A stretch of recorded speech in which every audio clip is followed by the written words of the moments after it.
This is for 7.1, section 7.1 on confidence interval for the mean and computing the minimum sample size. Now, before we go on to our lesson, it's very important that we know these notations here. These notations will be very helpful for all the lessons in chapter 7 and 8. So let's review these notations. We have sigma is for population standard deviation. Sigma square is for population variance. S is for sample standard deviation. Mu is for population mean or population average. X bar is for sample mean or sample average. And N is for sample size. You know all these notations and the meaning already, but like I said, because these notations come up in our sample in our confidence interval and computing for sample size, I recommended that you use this cheat sheet here, this small table here, to help you to memorize any of the notation that you need to memorize. All right. So what we have here, suppose that a college president wishes to estimate the average age of students attending classes this semester. The president could select a random sample of 100 students and find the average of these students, say 22.3 years. From the sample mean, the president could infer that the average age for all students is 22.3. So what we have here, we're using a sample of 100 students to draw a conclusion for all students. This type of estimate is called a point estimate. So what is the point estimate? A point estimate is a specific numerical value estimate of a parameter. You will have a question on your homework assignment. It's asking for the best point estimate of a population mean mu. And in fact, we will get an example in our lesson as well. You'll see it in a minute. The best point estimate of the population mean mu is the sample mean X bar. So what this is that what do we use to estimate the population? We use the sample. So what do we use to estimate the population mean? We use the sample mean. All right. So then now this will lead what we have next here. This will lead us to how do we know that we use the distribution to solve for the confidence interval for the mean.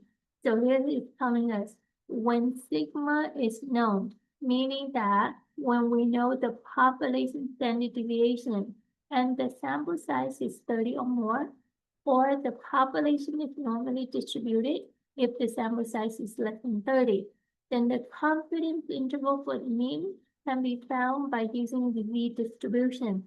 So what I have here, I break it down this paragraph into two cases to help you to understand how do we know when to use the V distribution. So the first case is that when sigma is known, meaning when we know the population standard deviation, then regardless of the sample size could be 30 or more or less than 30, we use the V distribution. And here is what we have for our confidence interval for the mean. We have the population mean mu right in the middle. So for our confidence interval, the upper interval we have X bar plus Z of alpha over 2 times sigma over the square root of n. The lower interval, we have X bar minus Z of alpha over 2 times sigma over the square root of n. So what you see here, you recognize what's X bar, you recognize what's sigma, what is n, what's mu. We haven't seen it before, it's the Z of alpha over 2, and I will show you how to get the value of Z of alpha over 2 in a minute. But what you notice is that on both sides of the interval, what we have here is we have Z of alpha over 2 times with sigma over the square root of n. So meaning that what we have here, we can shorten our formula. We can rewrite it this way. Mu is less than, on the upper interval, we have X bar at the value of E. And what's E? E is z of alpha over 2 times sigma over the square root of n. And on the lower interval is x bar minus e. This is what we have for the shorter version of the interval. Okay? Now, on the second case, what if sigma is unknown? What if we don't know the population? Sigma is unknown, but we have S instead, meaning that we don't know the population standard deviation, but we know the sample standard deviation instead. And then that means we required that N has to be 30 or more. If we have these two conditions satisfied, that sigma is unknown, S is known, so we know S instead of sigma, and our second condition is N is 30 or more, we still can use the Z distribution. So what we have in our formula here is pretty much the same as the first case. The only thing we change, because sigma is unknown, but we have S instead, the only thing we change in this formula would be we change from sigma to S. But as far as our confidence interval, here we have x bar plus e for the upper interval, and the same goes for the lower interval, x bar minus e. So what is e? E equals to what we have here, z of alpha over 2 times s over the square root of n. What is z of alpha over 2 that we see from both of our formulas? And we're going to see how we can get the value of z of alpha over 2 next year. All right, so what we see here, how to get the value of z of alpha over 2. For 95% confidence interval, what's the value of z of alpha over 2? So I'm going to show you how to derive it here. So for 95% confidence interval, we started off with, before we can find z of alpha over 2, we find alpha first. So alpha equals to 1 minus the confidence level that you convert to decimal. So 95% in decimal, we move 2 units to the left, and that's where we get 0.95. So then when we take 1 minus 0.95, 1 minus 0.95, we get 0.05. Then what we're going to do next, we have alpha. We're going to find alpha over 2 next. Knowing that alpha equal to 0.05, alpha over 2, which is 0.05 divided by 2, we get 0.025. Okay, so it tells us alpha over 2 is 0.025. Now, how to find z? Z coming from our previous chapter on normal distribution. Now, you know that each cell has the area of alpha over 2 of 0.05. And you know that the area that we get from our normal distribution table is the area to the left. Since we have the right tail of 0.025, we know the entire curve has a total area of 1. So we will take 1 minus 0.025, meaning that we have 0.9750, meaning that the area from here all the way to the left, we have 0.970. Now, in chapter 6, we know the value of v. We'll find the area to the left of v. Here we know the area to the left is 0.9750. That means we know our z is, we know that we're going to look for inside our z table because we know the area. All right, so here I see that 0.9723, 0.9719, 0.9726, 0.9732, 0.9738, 0.9744, we found it. 0.9750 is what we have here. That's corresponding to the area that we have in the problem. Then that tells us because of the area that we find inside our table corresponding to 1.96, that's why z of alpha over 2 equals to 1.96. So to draw the conclusion, for 95% confidence interval, the value of z of alpha over 2 is 1.96. So in order for us to solve for a confidence interval problem, the problem will tell us what's the confidence level, whether it's 95%, 99%, 90%, or whatever that is. You will see that state the confidence interval on the problem. Then you will find the corresponding z of alpha over 2. Okay? So now we know how to find z of alpha over 2. I also derived another case here for 99% confidence interval. And this page is very, very important page. After I show you how to derive it for 95% confidence interval, I gave you this summary page here for all the z of alpha over 2 from 80% confidence interval all the way to 99% confidence interval. So here, for 95% confidence interval, we derived it earlier. We have the value of z of alpha over 2. So for equals to 1.96. So for next time, you just use this value to compute the confidence interval. Okay? Then we move on to the second page here, all the way to 99% confidence interval. And I guarantee you that from 80% confidence interval to 99% confidence interval, definitely will be one of it on your question when you work on your homework assignments, your quiz, or for your exam for confidence interval with z distribution. Okay? All right, we're now ready to move on to an actual example with confidence interval. And I'm going to show you how to analyze the problem first one. A study of 35 golfers. So 35 golfers, that's 35 people. That tells us a sample size, which is n equals to 35. A study of 35 golfers showed that their average score, so this average here, it comes from a sample of 35 golfers. Therefore, it's the sample average, which is X bar. Okay? The average score on a particular course was 92. So X bar equal to 92. The standard deviation of the sample, meaning that S equal to 5. Let's quickly go back to review the notation page at the beginning of our lesson.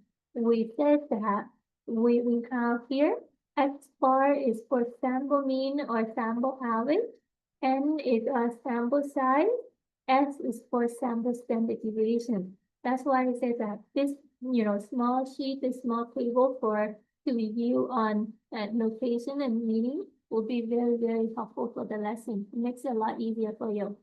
Now, part A, we're looking for the best point estimate of the population mean mu.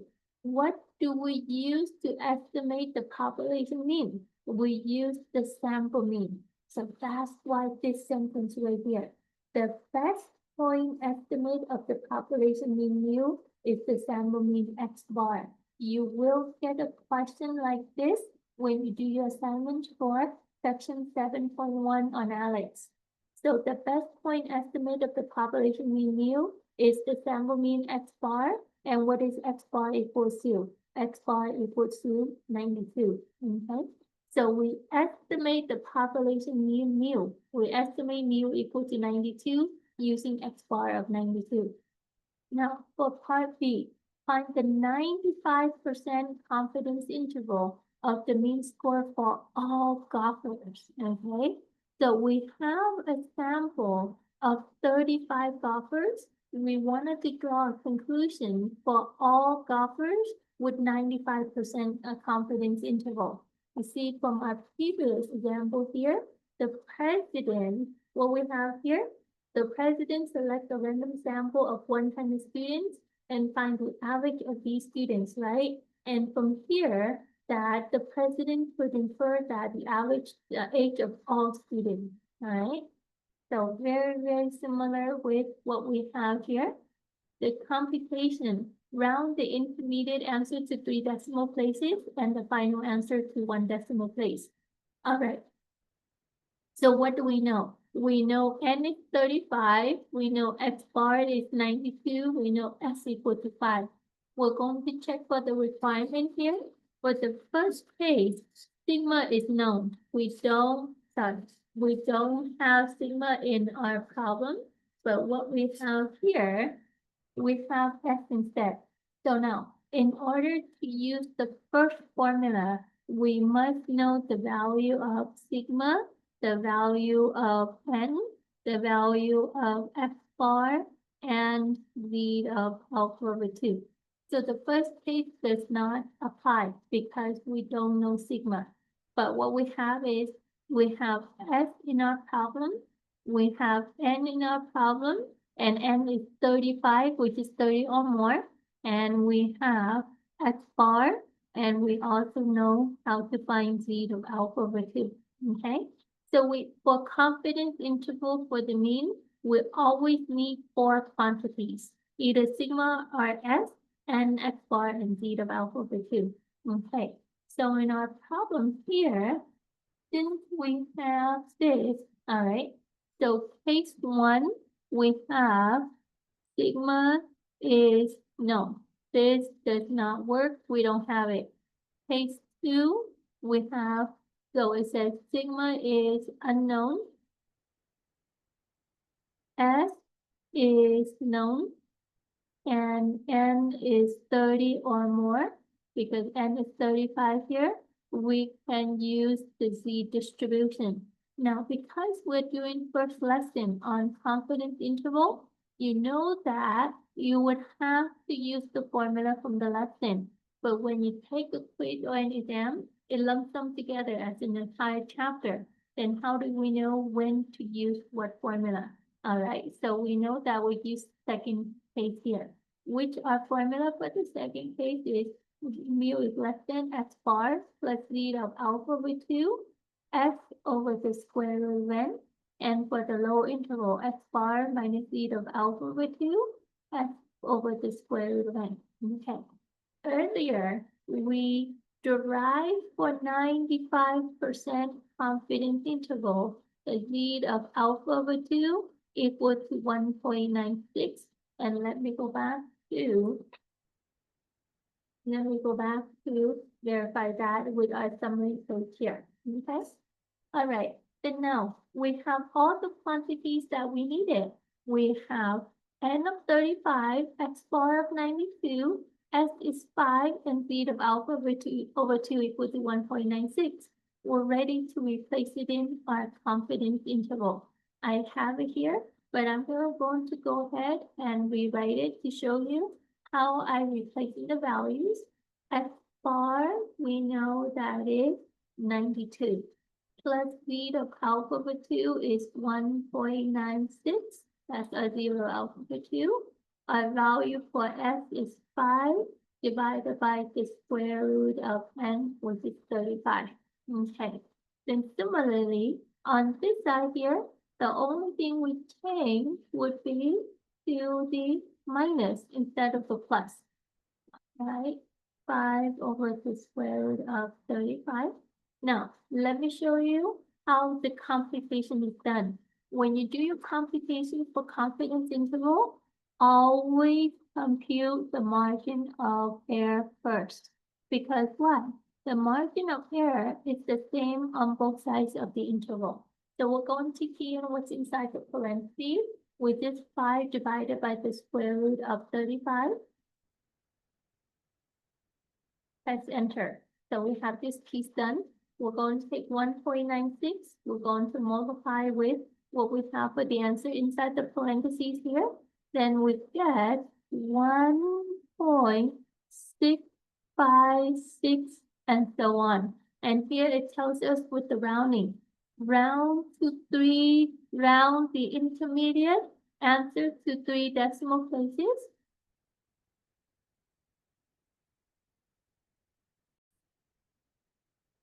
All right, so here we round to 3 decimal places. Our computation for the margin of error, 1.6565, which we're going to round to 1.657 because what we have here we're rounding it to 1.657, all right? Then what we see here, I have the margin of error of 1.657. We're ready to go on to compute our confidence interval. Then for our confidence interval, we have x bar of 92 plus 1.657 for the upper interval. We get 93.657. For the lower interval, x bar of 92 minus this number, 1.657, we get 90.343. Then now, for the final answer, we're going to round to one decimal place. So from 90.34, we round to 90.3.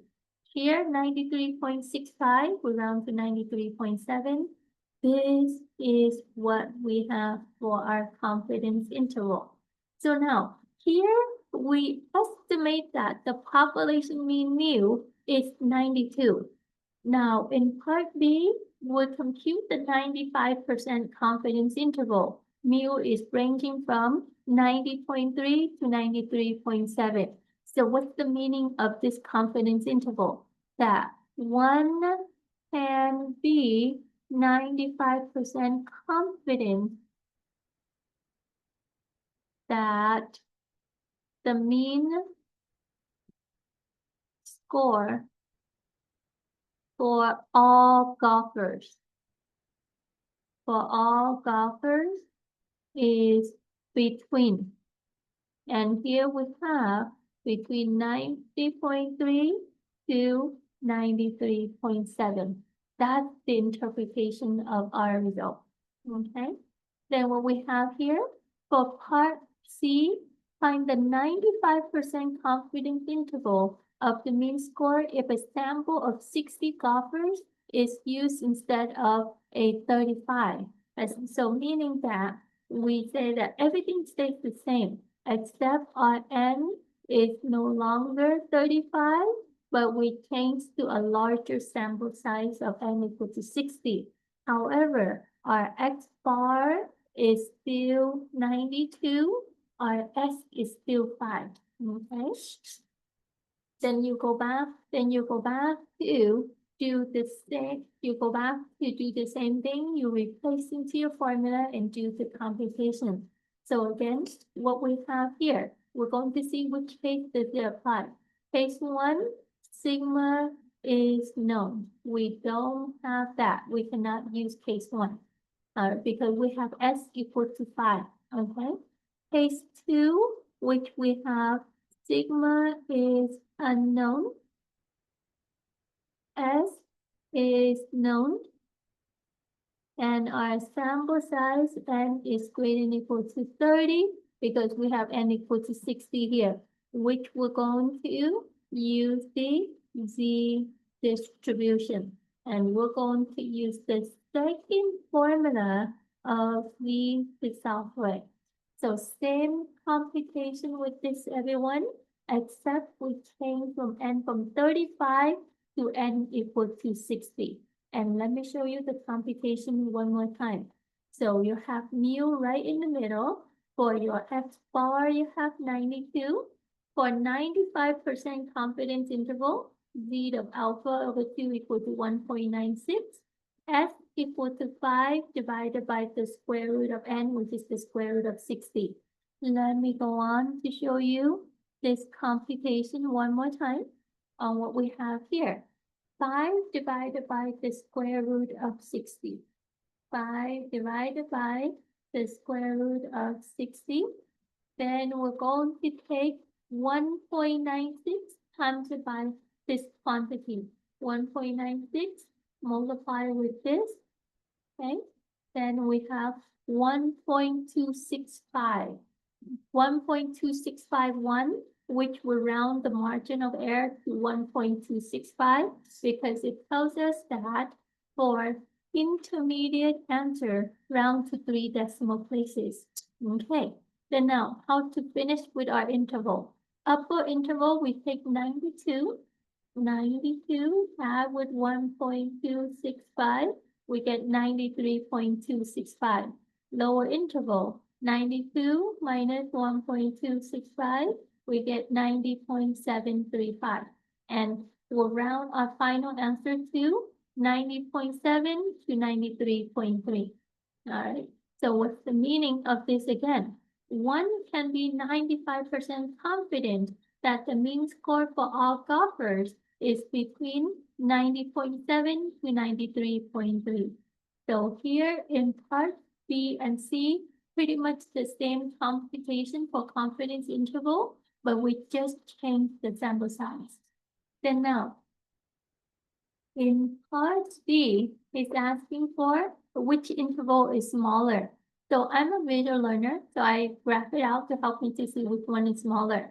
So I use scale of 0.5 starting with 90. So 90, 90.5, 91, 91.5, 92, and so on. Now, what we have for the first interval in part B, 90.3 to 93.7. So 90.3 to 93.7, this is for a sample size of n equal to 35. And for n equal to 60, which we have it in part C, we have 90.7 to 93.3. So now, which interval is smaller? The interval with n equal to 60 is smaller. So why is it the interval with the larger n value come out to be smaller? The reason why the larger sample size will come out to be smaller interval because the larger sample size narrows down the result first. So that's why the interval is smaller. Okay? All right. So for example, if I ask you, if I ask just two students on the GPA, and I say one student can respond that my GPA is 4.0. Another student that can respond is that my GPA is 1.5, right? Then you would have the interval from 1.5 to 4.0. But if you're doing a survey of a larger sample size instead of just two students, you should be able to narrow down the results. Okay? So that's the idea of computing the confidence interval. We use the samples, a small sample size, to draw a conclusion for all with specific confidence level. So let's take a look at what we have in example 2. A random sample of the number of farms in various states follow. So here we have this raw data. Estimate the mean number of farms per state with 90% confidence interval. So we have 90% confidence interval. Assume sigma equal to 3.3. All right. So here, in terms of our calculation, round, intermediate, and final answer to 2 decimal places. So from our raw data, we need to get the value of n. We need to get the value of x bar. We don't need s. Whenever sigma is provided in the column, we use sigma. So here we have 3 quantities already. For 90% confidence interval, we also need here, and we're doing it by z distribution. So we need z of alpha over 2. And for sigma, the problem wants us to use sigma equal to 3.3. As soon as we see sigma, we're going to use case 1 right away. Sigma is known regardless of the sample size.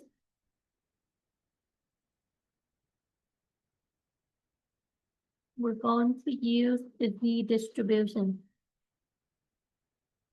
So in this problem, we use case 1 instead of case 2. Okay. Then now, for 90% confidence interval, instead of derive it out, because I already provided, I show you how to derive the value of v of alpha over 2 already. So then now we're going to just use it. For 90% confidence interval, we're going to use v of alpha over 2 equals to 1.65. Okay, then we also need to get the value of n and x bar. For n, we count the number of data values. 1, 2, 3, 4, 5, 6, 7, 8, 9, 10, 11, 12. So we have 2 rows of 12, that's 24. 25, 26, 27, 28, 29, 30, 31. So n equals to 31. Now, how to get x bar? One way to get x bar is to add up all the values and divide it by the total number of values. But another way to do is that in terms of using the summary from our data, we can do it from our graphing calculator. Because there are this problem here, we have the value of sigma is given. But what if sigma is not given? We would have to compute s, but then doing it from our calculator will make it a lot easier. All right, so what we're going to do here, we're going to go to stat, all right, we're going to go down to edit, which number one is selected already. We'll press enter.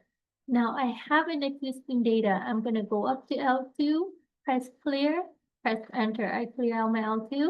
I'm going to move it over to L1, go up to L1 here, press clear, press enter. So that wipes out the entire data for us. We're going to key in our data values here, 47, 95, 54, 33, 64, 4, 8, 57, 9, 80, 8, 90. I just enter in all 12 data values from the first row, moving over 3, 49, 4, 44, 79, 80, 48, 16, 68, 7, 15, 21, 52, 6, 78, 109, 40, 50, and 29. Okay, so I enter in all 31 data values already. I'm ready to do the computation. I'm also going to go to the stat key here. I'm going to use the right arrow, move it over cal, and the one bar stat is already highlighted. Just press enter, enter, and this will give us the value for x bar. Okay, x bar equals to 43.451, so we just round to 43.45. Now, for this problem, the problem wants us to use sigma equal to 3.3. But what we have here, if sigma is not provided, then we would use S, which is the same as Sx on our calculator, okay? Then now, we are ready. We have all the 4 quantities we needed for our confidence interval for the first case. We replace it in by mu is right in the middle. X bar is 43.45. This is what we have by bar. The z of alpha over 2 is 1.65. Sigma, the problem wanted us to use 3.3 divided by square root of n, which is square root of 31. Again, let me show you how to do the computation for the margin of error. We have 3 points. So to get out of this, press clear, and then we just wipe out the entire data summary for you. So 3.3, sorry, let me move away from the goal, divided by the square root of 31. This is what we have inside the parentheses. 3.3 divided by square root of 31. We now going to take 1.65, multiply with this result here. Then the margin of error come out to 0.977. And since we're rounding it to 2 decimal places, let me bring it up. Since we're rounding it to 2 decimal places, we're going to round the margin of error to 0.98. Okay, then now let's finish the computation for confidence interval. We take the upper interval, which is 43.45, add it with 0.98, we get 44.43. That's the upper interval. You can key in the same thing again, or you can actually just go up and select and change this to a minus sign. This will be for the computation for the lower interval. The lower interval is 42.47. So here is what we have for our confidence interval. So what does this mean? It means that one can be 90% confident that the mean number farms per state is ranging from 42.47 to 44.3 in terms of thousand. Or you can say 42,470 to 44,430. That's the meaning of what we're computing. I have a practice problem for you, but I already have the solution typed up. So I'm going to go over with how to do the problem here. So what we have, the number of faculty at 32 randomly selected state-controlled colleges and universities with enrollment under 12,000 students are shown below. So faculty at 32 randomly selected state-controlled colleges or universities, that tells us n equal to 32. And we can double check this. 1, 2, 3, 4, 5, 6, 7, 8. We have 4 rows of 8 that gives us n equal to 32. Now, 12,000 students, the enrollment under 12,000 students, this is just the description. You don't need the number 12,000 to solve in the problem. Use the data to estimate the mean number of faculty at all states. So here we have 32 state-controlled colleges and universities. We wanted to use this data to draw the conclusion for all. For all controlled state colleges and universities with enrollment under 12,000 students with 92% confidence, assume, okay? We know sigma is 165.1. Because sigma is known, we don't need S, but we will need the value of X bar. And as soon as we know sigma, that would be the distribution right away. So 92% confidence interval. Let's find out what are the alpha with 2.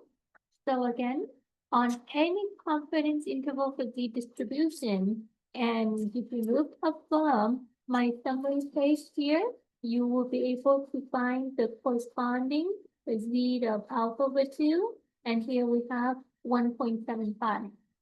So we have 1.75.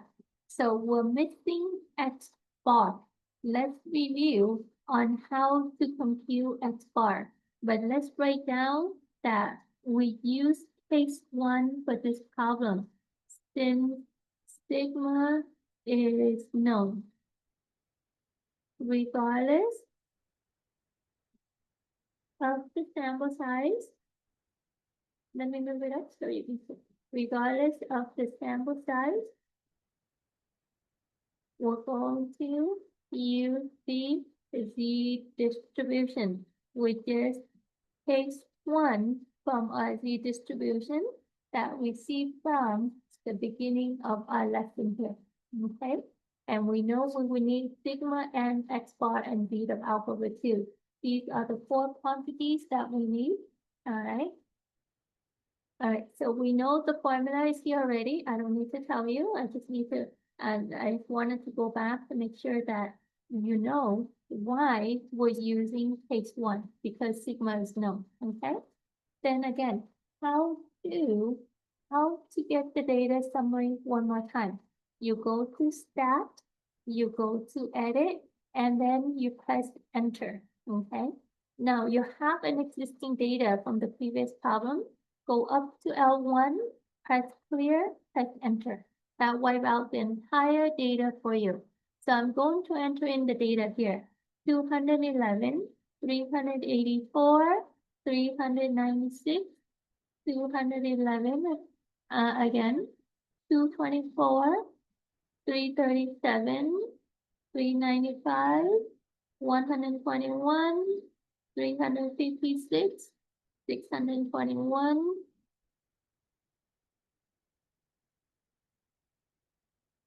367, 408, 515, 280, 289, 180.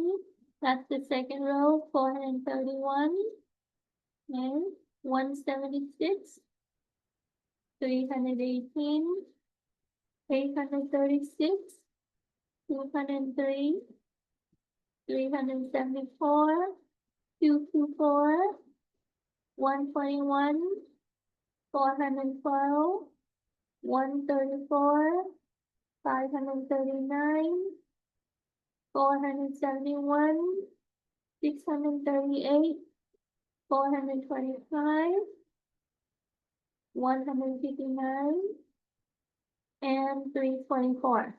Now, it doesn't matter how many rows or how many columns that's given from our data set. When you enter in your data values, make sure it's under one list. And it doesn't matter if you enter in by row from your calculator or you can enter in by column from your calculator, as long as it is under one set of data. Okay? All right, we're ready to do the computation. Once you enter in all your data values, when you're ready to do the computation, you hit stat here, you move it over to cal, one bar stat, and then you're going to press enter, and then enter one more time. This will give us our data summary, and what we have for our data summary here, X bar come out to 346.25. All right, we have all the quantities that we needed to compute our confidence interval. And what we have from you is always right in the middle. The upper interval, we have X bar, which X bar is 346.25, plus Z of alpha over 2 is 1.75, times it with sigma. Sigma is 165.1, and dividing it by square root of n is square root of 32. And let me show you how to do the computation for the margin of error one more time. I compute what's inside the parentheses first. So we're going to take 165.1. Let me clear it out. 165.1 divided by the square root of n, which is square root of 32. Press enter. Then we take 1.75, multiply by this number here, 51.075, which is 51.08. Okay. Then we have 346.25 minus 51.08, 346.25 plus 51.08. Okay. We're going to go ahead and do the computation here.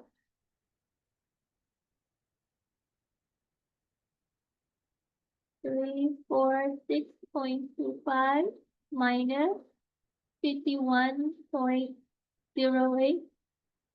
Here is what we get for the lower interval. For the upper interval, we do the same thing, and this will be a plus 300. All right.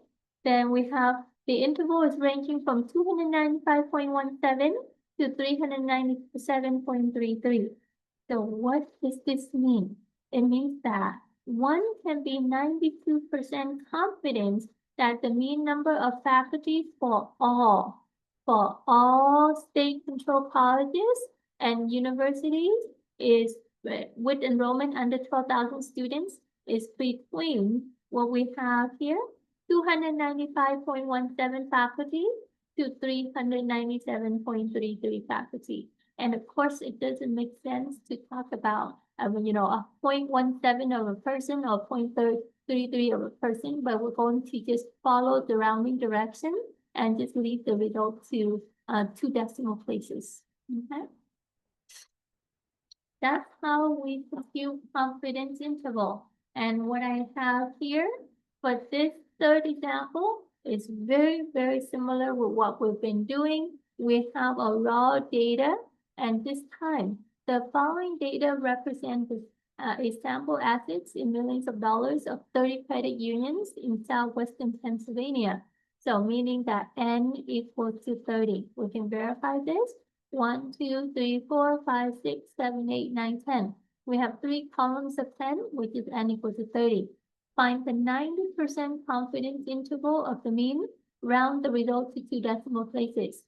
Now, notice in this problem, sigma is not provided, so we would have to compute S, which is the same as Sx on your calculator screen. So we don't need to go through the entire problem, but let me show you. whenever, so I'm going to use the previous data. Whenever you don't have sigma provided in the problem, then this would be where you find Sx, okay? Which is for the sample standard deviation. And again, this what I get for the summary here is for the previous data set. It's not for this data set, but I just wanted to show you where you can find the value for Sx from your calculator. As far as doing the problem, so we would need n, we would need Sx, we would need the value of F bar taken from the data summary. Now, here we have 90% confidence interval.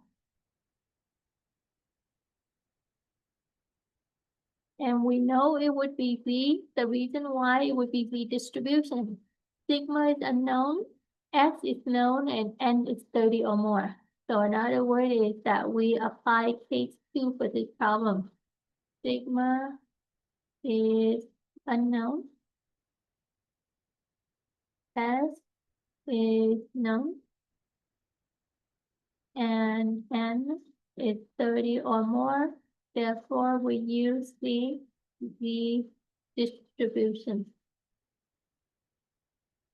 Okay, all right. So then now, for 90% confidence interval, how do we locate our value of B of alpha 2? Just like how we did it earlier. We located from our summary page, Z of alpha 2 equals to 1.65 for 90% confidence interval. And then we go to get it from our data summary and go on to do the computation the same way. And I'm not going to go through the computation here because I know that by the time we get to this problem, you know what to do with the computation already. So once you have the value of X bar and F, which is the same as Sx, then you just replace into your formula for case 2 and do the computation. All right, then what we have next is I'm going to show you how to compute the sample size. All right, so we know that we have a maximum error, which is the value of E, which is the margin of error. We have a formula to solve for the minimum sample size, n equal to V of alpha over 2 times it with sigma divided by E, and you do quantity squared. Now, the key word here, the key word for E is when you have the word within. This the giveaway for your maximum error. So because within this value, that means the error should not be more than this value. So let's take a look at what we have here. A pizza shop owner wishes to find the 95% confidence of the true mean cost of the large plain pizza. How large should the sample be? This is how you can tell you're solving for the sample size instead of you're solving for the confidence interval. How large should the sample be? Okay, meaning that you're going to solve for n. If she wished to be accurate, within 15 cents. So that tells us E equals to 15 cents. A previous study showed that the standard deviation of the price was 26 cents. So standard deviation of the price was 26 cents. So sigma equal to 0.26. If n is not a whole number, then always round n to the next whole number. Always round up for n value. The reason why we always round up for n is that we would need the n value to be large enough. So if we round down, we will fall short. Okay. So here we have the value of E is 0.15, sigma is 0.26, so we need Z of alpha over 2.